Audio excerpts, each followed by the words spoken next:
Welcome to 585 first exclusive వార్త. వరుసగా చిక్కుల్లో శ్రీకాకుళం జిల్లా వైసీపీ నేతలు మహిళా ఎస్ఐపై అనుచిత ప్రవర్తన కేసులో నిన్న చింతాడ రవిని అరెస్ట్ చేశారు. కాసేపట్లో జడ్జి ముందుకు వైసీపీ నేత చింతాడ రవి కుమార్ హాజరు కాబోతున్నారు. పాతపట్నం పిఎస్ నుంచి శ్రీకాకుళం తీసుకువెళ్లనున్నారు పోలీసులు. జగన్ టూర్ లో జరిగిన రచ్చపై ఆముదాల వలస వైసీపీ ఇన్ఛార్జ్ రవికుమార్ ని పోలీసులు ప్రశ్నించారు. జడ్జి ముందు ప్రవేశపెట్టాక బెయిలా జైలా అనే దానిపై నిర్ణయం తీసుకున్నారు. ఇవాళ పోలీసు విచారణకి గైర్హాజరయ్యారు టెక్కలి వైసీపీ ఇన్ఛార్జ్ పేరాడ తిలక్. 3 నెలల కిందట మంత్రి అచ్చెన్న దిష్టిబొమ్మ దగ్ధం కేసులో విచారణకి రావాలని తిలక్ కి నోటీసులు పంపించారు. విచారణకు వెళ్లకపోవడంతో తరువాత ఏం జరుగుతుంది అనే చర్చ మొదలైంది. ఇప్పటికే జిల్లాలో సీదిరి అప్పలరాజు, తమ్మినేనిపై కేసులు ఫైల్ అయ్యాయి.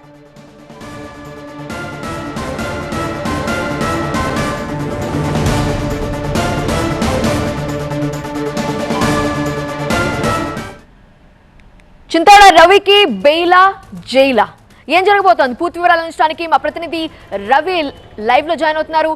ఏంటి సిచ్యువేషన్? అలానే తిలక్ కూడా విచారణకి హాజరు కాలేదు. పోలీసుల నెక్స్ట్ స్టెప్ ఏంటి?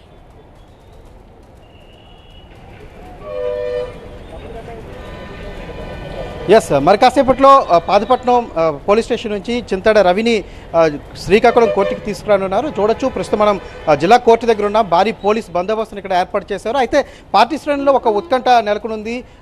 జైలుకి పంపిస్తారా, అంటే రిమాండ్కి పంపిస్తారా, లేకుంటే బెయిల్ వస్తుందా అనేటువంటి ఒక ఉత్కంఠ నెలకొంది. ఈ నేపథ్యంలోనే పార్టీ శ్రేణులు కూడా భారీగా చేరుకున్నప్పటికీ కూడా ప్రెమిసెస్లోకి ఎవరిని కూడా పోలీసులు లోపలికి అలౌ చేయలేదు. ఈ నేపథ్యంలోనే బయట రోడ్డుపై అటు పార్టీ శ్రేణులంతా కూడా వెయిట్ చేస్తున్నటువంటి పరిస్థితి. తమ నాయకుడికి బెయిల్ వస్తుందా లేకపోతే రిమాండ్కి పంపిస్తారా అనేటువంటి ఉత్కంఠ అయితే పార్టీ శ్రేణుల్లో నెలకొని ఉన్నటువంటి పరిస్థితి. అయితే నిన్నను అంటే శుక్రవారం కూడా 9 మందిని ఇదే కేసుకు సంబంధించి 9 మందిని అరెస్ట్ చేయడం జరిగింది. నిన్నను జడ్జి ముందు ప్రవేశపెట్టడం జరిగింది. వాళ్ళందరికీ కూడా 14 రోజులు రిమాండ్ విధించడం జరిగింది. ఈ నేపథ్యంలోనే వాళ్ళని అంపోలు జిల్లా జైలుకి తరలించినటువంటి పరిస్థితి. ఈ నేపథ్యంలో ఇప్పుడు తమ నాయకుడు అంటే ఇప్పుడు చింతాడ రవి A1గా ఉన్నటువంటి పరిస్థితి. ఈ నేపథ్యంలో చింతాడ రవి విషయంలో కూడా ఉత్కంఠగా అంతా ఎదురు చూస్తున్నటువంటి పరిస్థితి. అయితే నిన్న రాత్రి 8 గంటల సమయంలో ఆయన ఇటు శ్రీకాకుళం వైపు వస్తుంటే, విశాఖ నుంచి శ్రీకాకుళం వైపు వస్తున్నటువంటి క్రమంలోనే హెచ్ఎల్ల మండలం చిలకపాలెం జంక్షన్ సమీపంలోనే ఆయన కారుని అడ్డగించి రోడ్డుపైన ఆయన అదుపులోకి తీసుకోవడం జరిగింది. వెంటనే పాతపట్నం పోలీస్ స్టేషన్కి తరలించారు. అయితే నిన్నటి నుంచి కూడా విచారణ చేపట్టారు. విచారణ అనంతరం ఇప్పుడు ఈరోజు కాసేపటి క్రిందటే అక్కడ పాతపట్నం సిహెచ్సికి తీసుకువెళ్లారు. వైద్య పరీక్షలు నిర్వహించారు.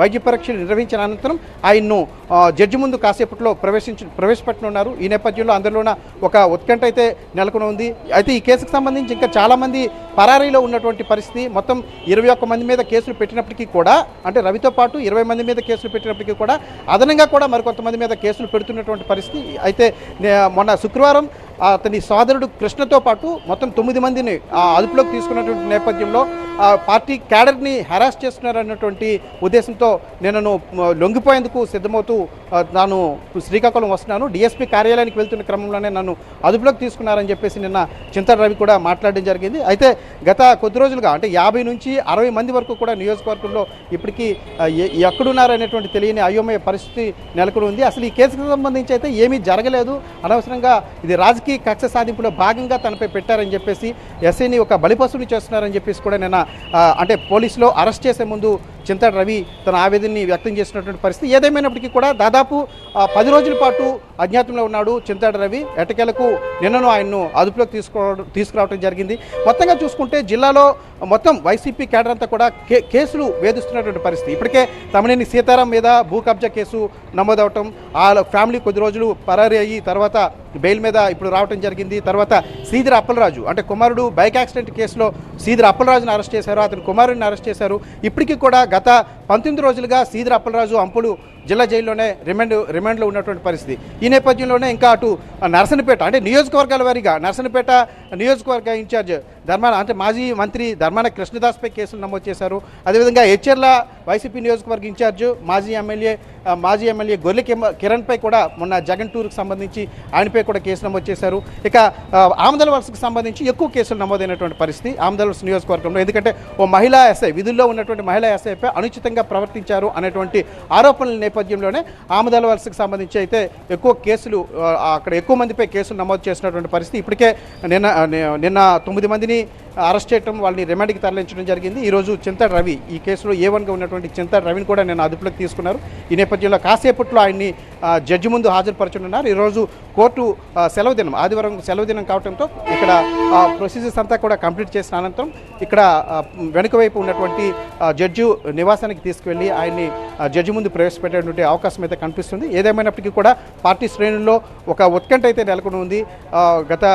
గత కొద్ది రోజులుగా కూడా ఇది స్టేట్ వైడ్ కూడా చాలా రాజకీయంగా కూడా చర్చనీయాంశమైనటువంటి కేసు. ఎందుకంటే చూసినట్లయితే అటు ముఖ్యమంత్రి మొదలుకొని నారా లోకేష్ మొదలుకొని మంత్రులు కూడా ఈ కేసుకు సంబంధించి స్పందించడం జరిగింది. చాలా తీవ్రంగా ఆరోపణలు చేశారు. నడి రోడ్డుపై మహిళా ఎస్ఐ పైన ఈ విధంగా అనుచితంగా ప్రవర్తించారంటూ ఆగ్రహం వ్యక్తం చేసినటువంటి పరిస్థితి. ఈ నేపథ్యంలో ఇది ఒక హాట్ టాపిక్గా మారినటువంటి పరిస్థితి. ఈ నేపథ్యంలోనే కాసేపట్లో చింతాడ రవి వైసీపీ ఆమదలవలస నియోజకవర్గ ఇన్ఛార్జ్ వైసీపీకి సంబంధించిన నాయకుడు చింతాడ రవి ఇక్కడికి చేరుకున్నారు. ఇప్పటికే ఆయనకి వైద్య పరీక్షలు అయితే అక్కడ పూర్తయినటువంటి పరిస్థితి. మొత్తంగా మరి కాసేపట్లో ఆ ఉత్కంఠకి తెరపడనుంది. ఎందుకంటే జడ్జి ముందు హాజరైనాక జైలుకి అంటే రిమాండ్కి పంపిస్తారా లేదా బెయిల్ ఇస్తారా అనేటువంటిది మరి కాసేపట్లో తేలదు. Right Srinivas, thank you for joining.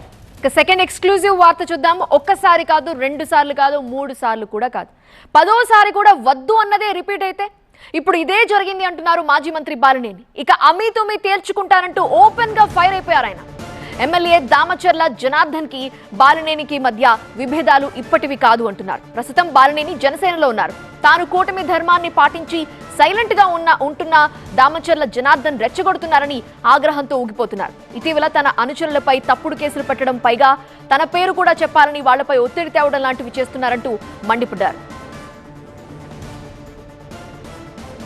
Janasena కార్యకర్తలే కాదు, నేను చూస్తున్నా మనం ఒంగోలు కాన్స్టిట్యున్సీలో తెలుగుదేశం కార్యకర్తలు కూడా ఇబ్బంది పడుతూ ఉన్నారు. వాళ్ళు కూడా న్యాయం జరగట్లా, వాళ్ళు ఇబ్బంది పడుతూ ఉన్నారు. మొత్తం నేనే రాజు, నేనే మంత్రి, మొత్తం నేనే దోచుకోవాలా అంటే ఏందయ్యా? నేను ఆయన కంటి చూపు పెడితే భయపడుతున్నారు జనం. ఒంగోలు నియోజకవర్గ ప్రజలందరికీ తెలియజేసుకుంటా ఉన్నా, ఏ ఇబ్బంది, ఏ ఎమ్మెల్యే వల్ల ఏ ఇబ్బంది వచ్చినా నా దగ్గర రండి, నేను పోరాటం చేస్తా. నేను అవసరమైతే నా మీద కేసులు పెట్టుకుంటా, కానీ మిమ్మల్ని కాపాడేదానికి నేను సిద్ధంగా ఉన్నా. నా వల్ల కూటమి ఇది వద్దని చెప్పి నేను దూరంగా ఉన్నా. కానీ మాటికి మననే రెచ్చగొడుతున్నాడు. అంటే నేనేదో మాట చెప్పిపోవటం కాదు, వారానికి 4 రోజులు ఒంగోలు ఉంటా, 3 రోజులు హైదరాబాద్లో ఉంటా. ఎందుకంటే ఫ్యామిలీ అక్కడ ఉంది కాబట్టి 4 రోజులు ఒంగోలు ఉంటా. ఏ సమస్య వచ్చినా కానీ నేను దగ్గర ఉంటా. నియోజకవర్గంలో ఎమ్మెల్యే అవినీతి అంతా ఇంతా కాదు అంటున్నారు బాలినేని. ఇసుక, మైనింగ్, వైన్స్ లో ఎమ్మెల్యే మామూళ్లు వసూలు చేస్తున్నారని, చంద్రబాబు ఓసారి విచారణ చేయిస్తే కళ్ళు బైర్లు కమ్మే నిజాలు బయటకొస్తాయని అంటున్నారు. అసలు ఆ మధ్య కూడా ఇద్దరి మధ్య కోల్డ్ వార్ నడిచేది, ఇప్పుడు అది ఓపెన్ వార్ అయింది. మళ్లీ రాజీ కుదిరినట్టుగా అనిపించినా పరిస్థితి మొదటికొచ్చింది.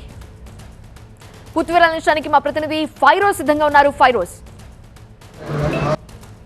ఒంగోలు ఎమ్మెల్యే దామచర్ల జనార్దన్ పై మాజీ మంత్రి జనసేన నాయకుడు బాలినేని శ్రీనివాసరెడ్డి మరోసారి సంచలన ఆరోపణలు చేశారు. ఒంగోలు ఎమ్మెల్యే టీడీపీకి చెందినటువంటి ఎమ్మెల్యే దామచర్ల జనార్దన్ పెద్ద ఎత్తున అవినీతికి పాల్పడుతున్నారంటూ మరోసారి ఆయనపైన తీవ్రంగా విరుచుకుపడ్డారు. గతంలో కూడా బాలినేని ఇదే విధంగా ఎమ్మెల్యే దామచర్ల జనార్దన్పై తీవ్ర ఆరోపణలు చేశారు. దానిపైన ఎమ్మెల్యే దామచర్ల జనార్దన్ కూడా తీవ్రంగానే ఆయన కూడా ప్రతిస్పందించారు. ఈ నేపథ్యంలో మరోసారి బాలినేని ఎమ్మెల్యే దామచర్లపై తీవ్ర ఆరోపణలు చేయడం వెనక తన ప్రధాన అనుచరుడుగా ఉన్నటువంటి బొల్లినేని మురళిని ఒక లేఖ విషయంలో, అంటే గతంలో ఈ ఎమ్మెల్యే దామచర్ల జనార్దన్ పైన వేసినటువంటి అవినీతి జరిగిందని చెప్పి ఆయన పైన వేసిన లేఖలో బాలినేనికి సంబంధించిన అనుచరుడు మురళి కూడా ఉన్నాడని చెప్పి అతనిపైన కేసు పెట్టారు. అతను బెయిల్ తీసుకొచ్చి తాజాగా అతను ఒంగోలు తాలూకా పోలీస్ స్టేషన్లో లొంగిపోయాడు. ఈ లొంగిపోయిన సందర్భంగా ఒంగోలు తాలూకా సిఐ విజయకృష్ణ అతన్ని బెదిరించి బాలినేని అతని కొడుకు కూడా పేరు కూడా చెప్పాలని చెప్పి బలవంతం చేశారు. తన కుట్రపూరితంగా తన పేరును కూడా ఇరికించాలని చెప్పి వీళ్ళు చెబుతున్నా కానీ మాట వినకపోవడం వల్ల వాళ్ళ పైన తప్పుడు కేసులు పెట్టారు. నా అనుచరులు వేధిస్తున్నారు. తాజాగా ఇదే విధంగా అంటే స్వపక్షంలోని విపక్షంలో మరి వీళ్ళు మా పైన ఆరోపణలు చేస్తున్నారు. అలాగే మమ్మల్ని కేసులు ఇరికించడానికి ప్రయత్నిస్తున్నారు. కాబట్టి ఇంతకాలం నేను కూటమిలో ఉన్నాను కాబట్టి నేను మౌనంగా ఉండాల్సి వచ్చింది. ఇప్పుడు తనపైన తన అనుచరులపైన కూడా వీళ్ళు ఈ విధంగా కేసులు పెట్టడం వల్ల నేను బహిర్గతంగా బయటపడి ఈ విధంగా చెప్పాల్సి వస్తుంది. ఒకవైపు దామచర్ల జనార్దన్ ఏమైనా సచ్చిలుడా కాదు, ఆయన ప్రతి దాంట్లో అవినీతి పాల్పడుతున్నారు. బియ్యంలో 25 లక్షలు నెలవారీ మావులు తీసుకున్నారు. అలాగే దాదాపుగా ఒంగోలులో ఉన్న సగం వైన్ షాపులో కూడా దామచల్ల అనుచరులవే ఆయన చేసుకుంటున్నాడు. ప్రతిసారి కూడా ఒక కాంట్రాక్టర్ అక్కడ ఏజెంట్గా పెట్టుకొని పావులూరు నాగేశ్వరరావు అనే వ్యక్తి ద్వారా వీళ్ళు ప్రతిరోజు కూడా కలెక్షన్ వసూలు చేస్తున్నారు. అలాగే ఇసుకలో కూడా ప్రతి నెల 50 లక్షల రూపాయల వరకు వీళ్ళు అక్రమంగా వసూలు చేస్తున్నారు. ఇసుకను ఎవరైనా ఫ్రీగా తోలుకుంటుంటే వాళ్ళపైన బెదిరించి కేసులు పెట్టిస్తున్నారని చెప్పి తీవ్ర ఆరోపణలు చేశారు. వీటన్నిటిపైన గతంలో వైసీపీ హయాంలో కూడా ఈ డ్వాక్రాలో జరిగినటువంటి రుణాల భూభాగవతంలో కూడా ఈ గతంలో ఉన్నటువంటి వైసీపీ వాళ్ళు నేతలు ఎవరైతే ఉన్నారో వాళ్ళు కూడా ఇప్పుడు టీడీపీలో దామచల్ల అనుచరులుగా మారిపోయి వాళ్ళు ఆయన పక్కనే ఉన్నారు. వాళ్ళంతా అవినీతికి పాల్పడుతున్నా కానీ వాళ్ళపైన ఎలాంటి చర్యలు తీసుకోవట్లేదు. దీనిపైన సమగ్రంగా విచారణ జరిపించి మొత్తం వ్యవహారంలో ఒంగోలులో జరుగుతున్న అవినీతి వ్యవహారాల మొత్తాన్ని సీఎం చంద్రబాబు జోక్యం చేసుకొని వెంటనే దీనిపైన విచారణ జరిపిస్తే ఒంగోలు ఎమ్మెల్యే చేస్తున్నటువంటి అరాచకాలు బయటపడతాయని చెప్తున్నాడు. నేనే రాజు నేనే మంత్రి అని చెప్పి ఈయన ఒంగోలు ఎమ్మెల్యే దామచల్ల అరాచకాలు పాటుపడుతున్నారు. కాబట్టి దీనిపైన సీఎం చంద్రబాబు జోక్యం చేసుకొని విచారణ జరిపించాలని చెప్తున్నారు. ఒంగోలు ఎమ్మెల్యే దామచల్ల చేష్టల వల్ల అలాగే ఆయన చేస్తున్న అరాచకాల వల్ల సొంత పార్టీ టీడీపీలో ఉన్నటువంటి పార్టీలో ఉన్నటువంటి వ్యక్తులే బాధపడుతున్నారు. వాళ్ళ దగ్గర ఉన్నటువంటి వైన్ షాపులు కూడా బలవంతంగా లాక్కోవడం, అలాగే ఇసుక దందాలు కూడా ఎవరన్నా అంటే వేరే వాళ్ళు కూడా ఎవరు ఫ్రీగా తీసుకెళ్లకుండా కూడా వీళ్ళే చేసుకుంటున్నారని చెప్పి కూడా ప్రధానంగా ఆరోపణలు చేస్తున్నారు. ఈ విధమైనటువంటి పెద్ద ఎత్తున అవినీతి జరుగుతుంది. దీనిపైన విచారణ జరిపించాలని ప్రధానంగా బాలినేని శ్రీనివాసరెడ్డి ఆరోపిస్తున్న పరిస్థితి. మరోవైపున ఈ బాలినేని చేస్తున్నటువంటి ఆరోపణలపైన ఎమ్మెల్యే జనార్దన్ కూడా ఏ విధంగా స్పందిస్తారో చూడాలి అని చెప్పి అయితే ఇది ఇప్పటికే బాలినేనితో పడితే దామచల్ల జనార్దన్తో కూడా మాట్లాడడం జరిగింది. తాను కూడా దీనిపైన ప్రతిస్పందిస్తాను. గతంలో కూడా బాలినేని ఇదే విధంగా ఆరోపణలు చేశారు. దాన్ని కూడా మేము తిప్పికొట్టాం. అయినా ఈయన పదే ఈయన ఒంగోలుకు వచ్చిన ప్రతిసారి ఇదే విధంగా ఆరోపణలు చేయడం సమంజసం కాదు. ఇది పార్టీ గతంలో కూడా పార్టీ దృష్టికి కూడా మేము తీసుకువెళ్ళాం. అంటే కూటమి పార్టీలో ఉన్నాం కాబట్టి సమన్వయం పాటిస్తున్నాం. మేము కూడా ఆయన అరాచకాలు బయటపెడితే ఆయన కూడా చాలా ఇబ్బందులు ఎదుర్కొస్తుందని చెప్పి దామచల్ల జనార్దన్ కూడా ఎదురుదాడి చేస్తున్న పరిస్థితి. మరోవైపున ఈ ఒంగోలులో దామచర్ల వర్సెస్ బాలినేని వ్యవహారం హాట్ టాపిక్గా కొనసాగుతూనే ఉంది. గత ఏడాది కాలంగా ఈ విధంగా బాలినేని వర్సెస్ దామచల్ల జనార్దన్ ఎపిసోడ్ కొనసాగుతూనే ఉంది. మరో కొద్దిసేపట్లో బాలినేని శ్రీనివాసరెడ్డి చేసినటువంటి ఆరోపణలపైన ఎమ్మెల్యే దామచల్ల జనార్దన్ కూడా ప్రతిస్పందించే అవకాశం కనిపిస్తుంది. ఆయన ఏ విధంగా ఆరోపణలు చేస్తారో ఇది చూడాల్సిన అవసరం ఉంది. థర్డ్ ఎక్స్క్లూజివ్ వార్త ఫిలిం ఇండస్ట్రీ నుంచి ఉత్కంఠ రేపిన డాన్సర్స్ అసోసియేషన్ ఉప ఎన్నికలు ముగిశాయి. ఓటింగ్ లో ఒక వర్గం పాల్గొంది, మరొక వర్గం బాయ్కాట్ చేసింది. మొత్తం 10 మంది సభ్యుల రాజీనామాలో వచ్చిన బైపోల్స్ లో ఇప్పటికే 6 సభ్యులు ఏకగ్రీవమయ్యారు. ఒక జనరల్ సెక్రటరీ, మరొక ట్రెజరర్, 2 ఈసీ మెంబర్ పదవులకు ఈ రోజు ఉదయం 9 గంటల నుంచి సాయంత్రం 4 గంటల వరకు పోలింగ్ జరిగింది. డాన్సర్స్ అసోసియేషన్ లో మొత్తం 600 మంది సభ్యులున్నారు. కేవలం 115 మంది సభ్యులు మాత్రమే ఓటు హక్కు వినియోగించుకున్నారు. మొత్తం సభ్యుల్లో 19% మాత్రమే ఓటింగ్ లో పాల్గొన్నారు. కాసేపట్లో డాన్సర్స్ అసోసియేషన్ ఉప ఎన్నిక ఫలితాలు కూడా వెల్లడి కానున్నాయి. Telugu film and TV dance directors association లో మొదలైన అంతర్గత విభేదాలు మరో లెవెల్ కు వెళ్లాయి. ఫెడరేషన్ హెచ్చరించిన జానీ మాస్టర్ సతీమణి అసోసియేషన్ అధ్యక్షురాలు సుమలత వెనక్కి తగ్గలేదు. బైలాస్ ప్రకారం బై ఎలక్షన్స్ కి మొగ్గు చూపారు. 2025 డిసెంబర్లో జానీ మాస్టర్ భార్య సుమలత అధ్యక్షురాలిగా ఎన్నికైన తరువాత అసోసియేషన్ వ్యవహారాలపై ఒక వర్గం అభ్యంతరాలు వ్యక్తం చేస్తూ వచ్చింది. జూలైలో జరిగిన జనరల్ బాడీ సమావేశం సందర్భంగా వివాదం ముదిరి పరిపాలన, ఎన్నికల ప్రక్రియ, ఆర్థిక వ్యవహారాలపై ఆరోపణలు తెర మీదకొచ్చాయి. ఈ క్రమంలో 10 మంది ఎగ్జిక్యూటివ్ కమిటీ సభ్యులు రాజీనామా చేయడంతో ఖాళీ అయిన పదవులకి ఈ రోజు బై ఎలక్షన్స్ నిర్వహించారు. ఇవాల్టి ఎన్నికల్లో ఒక జనరల్ సెక్రటరీ, ఒక ట్రెజరర్, 8 మంది ఈసీ మెంబర్ల కోసం బైపోల్స్ జరిగాయి. వీరిలో 4 మహిళలున్నారు.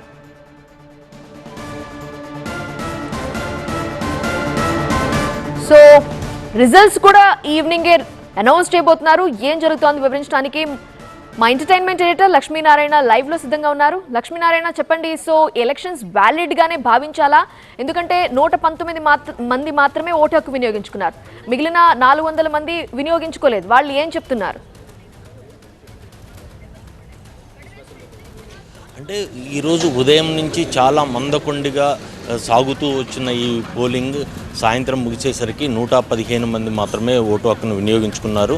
అంటే ఇండస్ట్రీలో డాన్సర్స్ అసోసియేషన్లో ఒక వర్గము దీన్ని ఈ బై ఎలక్షన్స్ని బైకాట్ చేయటం వల్ల ఓటింగ్ శాతం చాలా వరకు తగ్గిందని చెప్పుకోవాలి. అయితే ఇక్కడ ఓటింగ్కి వచ్చిన కొంతమంది ఇక్కడ పరిసర ప్రాంతాలను అబ్జర్వ్ చేస్తున్న మరికొంతమందిని చూసి ఓటింగ్ వేయకుండా కొద్దిగా వెనక్కి వెళ్ళిపోయారంటూ సుమలత వర్గం కొంతమంది ఆరోపిస్తూ ఉన్న నేపథ్యం అయితే ఇక్కడ ఉంది. అంటే నిజానికి కొంతమంది ఇక్కడికి వచ్చినా కానీ ఓటు హక్కు వినియోగించుకోకుండా చాలాసేపు వెయిట్ చేశారు. ఓటింగ్ ముగిసిన తర్వాతే వాళ్ళు కూడా వెళ్ళటం జరిగింది. వచ్చిన ప్రతి సభ్యుడు అయితే ఓటింగ్ ఉపయోగించుకోలేదనేది చెప్పక తప్పదు. అయితే ఓటింగ్ ఉపయోగించుకున్న 115 మంది మాత్రం మాకు 100 వరకే మాకు పోల్ అవుతాయని భావించాము. 115 పోల్ అయ్యాయి. ఇది మేము ఒక రకంగా నైతికంగా నెగ్గినట్టుగానే చెప్తున్నారు. దీనికి ముందు వీళ్ళు ఒకసారి ఒపీనియన్ పోల్ కోసం నిర్వహించిన ఎలక్షన్స్లో 75 మంది ఓటింగ్లో పాల్గొన్నారు. అప్పుడు ఓటింగ్ కన్నా ఇప్పుడు మాకు కనీసం ఒక 35 మంది ఓటింగ్ పెరిగింది. మా పర్సంటేజ్ పెరిగింది. మా కార్యవర్గాన్ని మేము పూర్తి స్థాయిలో అమలుపరుచుకొని ఎలాంటి కార్యక్రమాలు చేయాలి, ఛాంబర్ తోటి ఎలాంటి సంప్రదింపులు చేయాలి అనే విషయంలో మేము చర్చిస్తున్నామని ఈ వర్గం చెప్తూ ఉండగా ఇప్పుడు ప్రస్తుతం అయితే ఓటింగ్ కౌంటింగ్ అయితే బిగిన్ అయింది. దానికి సంబంధించిన పూర్తి వివరాలు కాసేపట్లో వెల్లడి కానున్నాయి. చూడాలి మరి ఫిలిం ఇండస్ట్రీకి సంబంధించిన ఈ డాన్సర్స్ అసోసియేషన్ బై ఎలక్షన్లు అనేది చాలా ఉత్కంఠంగా రేపిన పరిస్థితులు. ఈ రిజల్ట్స్ మాత్రం చాలా అందరూ ఇండస్ట్రీలోని అన్ని వర్గాల వాళ్ళు చాలా ఆసక్తికరంగా చూస్తూ ఉన్నారు. చూడాలి ఈ కొత్త కమిటీ ఎలాంటి బాధ్యతలు నిర్వహిస్తుంది, ఈ కొత్త కమిటీకి ఎదురయ్యే సవాళ్ళు ఏంటి, వాటిని ఎలా అధిగమిస్తారు, ఇవన్నీ మనం రాబోయే 2-3 రోజుల్లో తెలుసుకోవాల్సిన పరిస్థితి అయితే ఉన్నది. అయితే ఇప్పటికే వీళ్ళకు ఈ డాన్సర్స్ అసోసియేషన్కి సహాయ నిరాకరణ అంటూ ప్రకటించిన ఫిలిం ఫెడరేషన్ ఈ ఎలక్షన్ల తర్వాత ఈ కార్యవర్గాన్ని ఎలా చూస్తుంది ఏంటి అనేది కూడా మరో ఆసక్తికరమైన అంశం. Right Lakshminarayana, thank you. 4th exclusive వార్త మనం చూస్తున్నాం. సాయి కృష్ణ లాకప్ డెత్ కేసుకు సంబంధించి సిట్ స్పీడ్ పెంచింది. టాస్క్ ఫోర్స్ పోలీసులని పిలిచి ప్రశ్నించారు సిట్ అధికారులు. 4 కానిస్టేబుల్స్ ని 5 రోజుల పాటు ప్రశ్నించింది సిట్. చివరి నిమిషంలో టాస్క్ ఫోర్స్ పోలీసుల్ని రప్పించారు అధికారులు. సాయి కృష్ణను తీసుకొచ్చిన కృష్ణలంక పిఎస్ లో అప్పగించారు టాస్క్ ఫోర్స్ ఎస్ఐ. కానిస్టేబుల్స్ ని ప్రశ్నించింది సిట్. 4 కానిస్టేబుల్స్ ని టాస్క్ ఫోర్స్ పోలీసుల్ని ఒకే చోట విచారించారు. ఆధారాలని చూపించి నిందితులను విచారించారు. నిందితులకి కొన్ని ఫోటోలు, వీడియోలు చూపించి ప్రశ్నించారు. ఆధారాల ధ్వంసం, డివిఆర్ తొలగింపుపై ఆరా తీశారు. సాయి కృష్ణని ఎక్కడికి తీసుకువెళ్లారు అని సిట్ క్వశ్చన్ చేసింది. సిఐ నాగరాజుకే వ్యవహారం అంతా తెలుసు అని కానిస్టేబుల్స్ చెప్పారు. ఇవాల్టి విచారణలో పలు కీలక విషయాలు రాబట్టినట్టుగా సమాచారం. కస్టడీ ముగియటంతో కానిస్టేబుళ్లు అశోక్ కుమార్, జంగం నాని, బాబురావు, సాంబయ్యని ప్రభుత్వాసుపత్రికి తరలించారు. మరి కాసేపట్లో మ్యాజిస్ట్రేట్ ముందు హాజరుపరచబోతున్నారు. మరిన్ని వివరాలు అందించడానికి మా ప్రతినిధి వసంత్ లైవ్ లో జాయిన్ అవుతున్నారు. వసంత్, మీరు చెప్పండి, ఇప్పుడు కానిస్టేబుల్స్ వ్యవహారం అంతా సిఐకే తెలుసు అంటున్నారు. పోలీసులు అధికారులు ఏం చేయబోతున్నారు? కోర్టులో హాజరుపరిచిన తర్వాత వీళ్ళు ఏం అప్పీల్ చేయబోతున్నారు?